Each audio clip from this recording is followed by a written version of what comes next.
會有香港壓力應援第7季生活教育第5集，盧婷是否文化中介人？盧婷何許人也？最近網上睇到英國曼城有朋友搞咗個活動，將盧婷神話同香港人離散身份相比擬，冇親身參與又冇留意有關活動細節，不能評論。但係將盧婷神話寓意香港人身份，其實同我一位舊同事有關。問題係盧婷神話可以同香港人扯上啲乜嘢關係呢？又同生活教育何干呢？我喺法國人類學家李維斯陀身上學識解讀神話嘅基本功，叫我明白至少喺社會運作層面上，揚升我哋慣常嘅諗嘢方法啊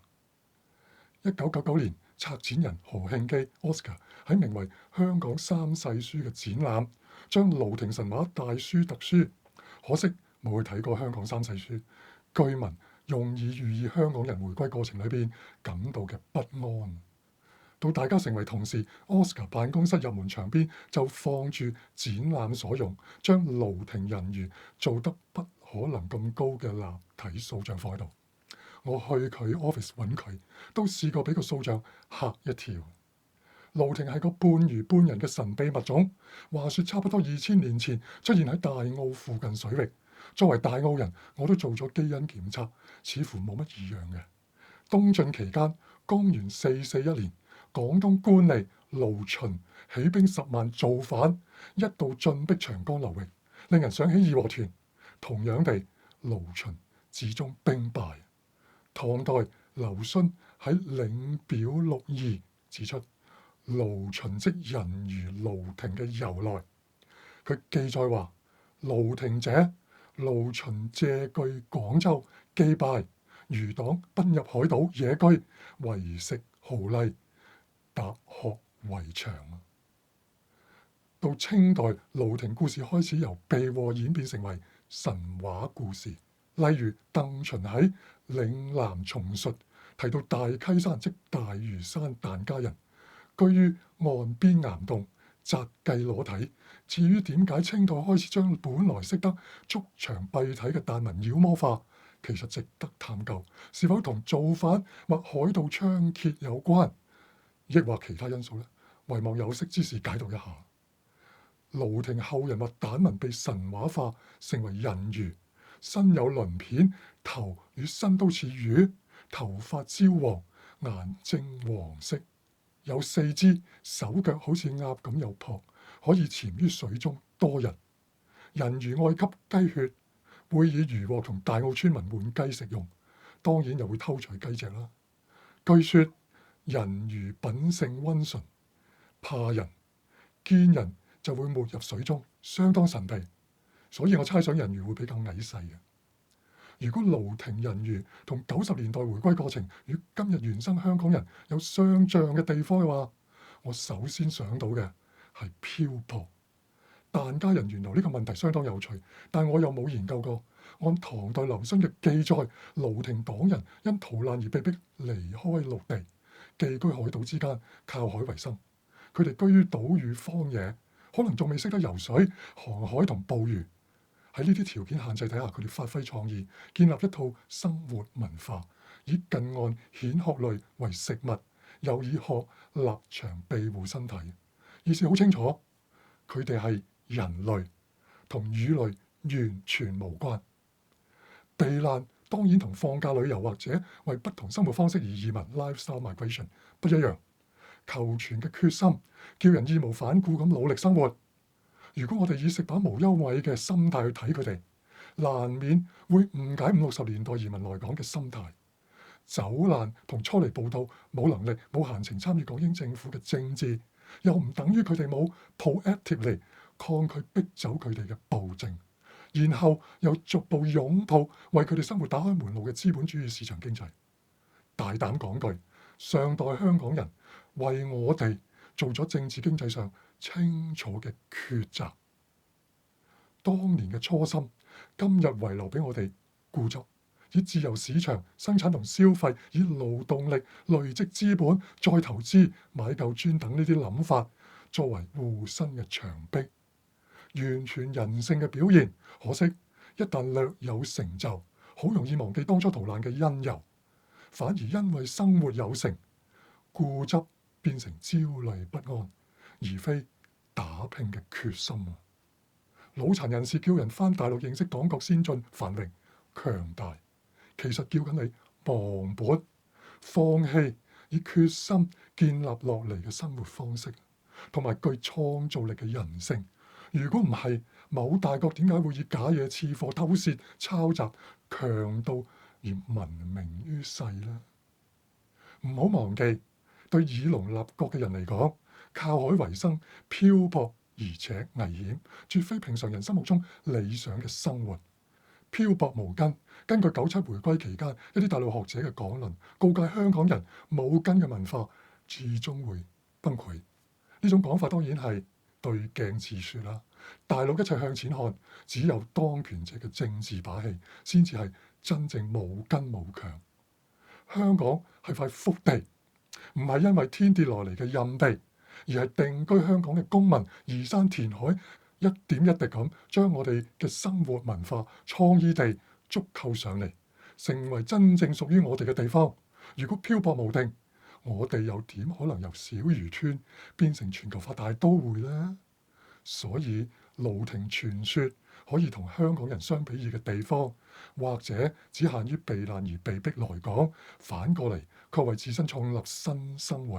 展現決心、努力同埋非凡嘅成就。至於唐以後，例如到清代盧亭蛋文開始被妖魔化，正如鄧純所言，佢哋似人非人，獸形膚舌，追計裸體。膚舌似斑鳩嘅脷，呢啲絕非熟悉嘅文明人形象。盧亭蛋文始終被描繪為非人非魚。如果拎呢樣嘢作為香港人身世嘅神話，説明香港人嘅無奈同埋內在嘅掙扎同焦慮嘅話，盧亭人魚就唔係個神話，而係迷思。氹氣講翻，神話同迷思都嚟自同一個英文字 myth。盧亭人魚之所以係迷思，關鍵在於從乜嘢視點講出嚟。地理上，大嶼山位於中國大陸最邊緣嘅海邊。如果廣州已經係但凡背脊向天都食嘅野蠻人，喺廣州外島野居嘅就會比似人類更似人類啦。從中原人嘅視點嚟睇，呢種睇法絕不出奇啊。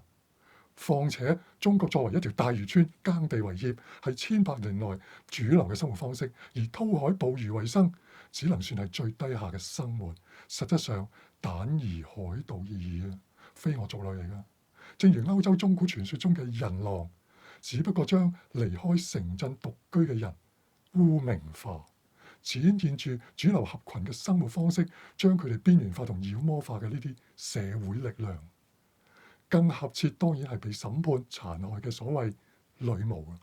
被獵捕控告嘅受害人。女巫顧名思義，主要係女性，尤其是決意獨居唔結婚或再婚嘅女性。實質罪名係離群獨居啦。而教會為咗同地方諸侯進行權力鬥爭，樂於主持審判同私刑，造成對許多獨立女性嘅殘害。而離群男性如果好彩冇被分類為人狼，就係臨終玩煉金術嘅巫師啊 wizards。按照人所做，佢可見嘅行為所從事嘅工作，將人分類，包括外表，例如男女衣着打扮等等，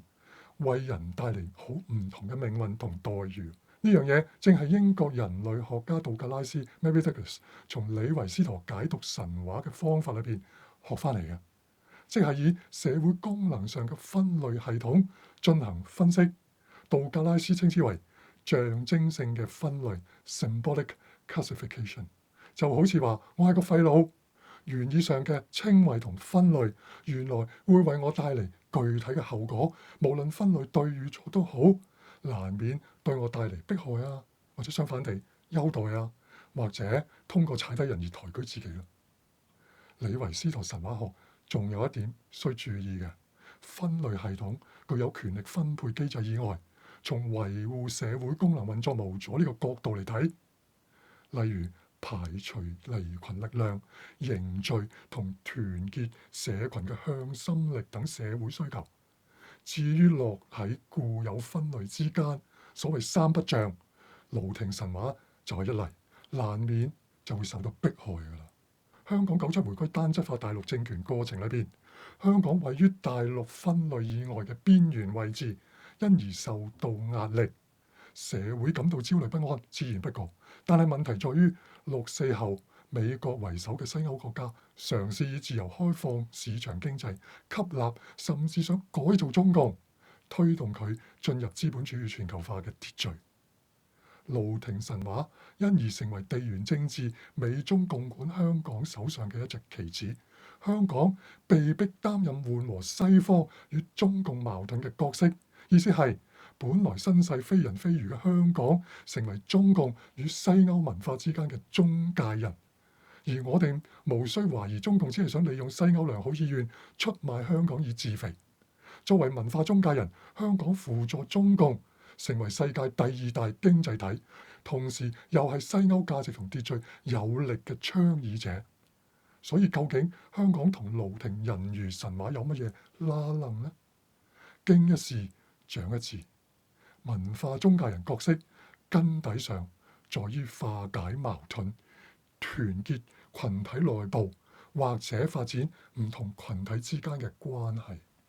原生香港人必須逆其道而行，維護自身邊緣人嘅本位，拒絕法西斯單質化，也應抗拒政治經濟權力壓制，擁抱多元同異質性。相對而言，我哋係香港人，唔係中國人，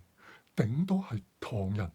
原因唐朝相當開放，據知李白其實係胡人嚟㗎。唐代衣着打扮多元，又同西域通商，開拓絲綢之路，非一帶一路可同日而語嘅，係咪？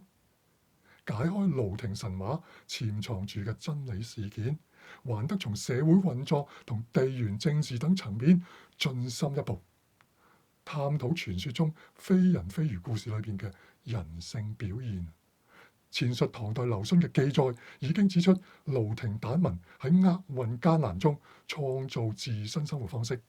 從危難與混亂中理出共有嘅生活秩序，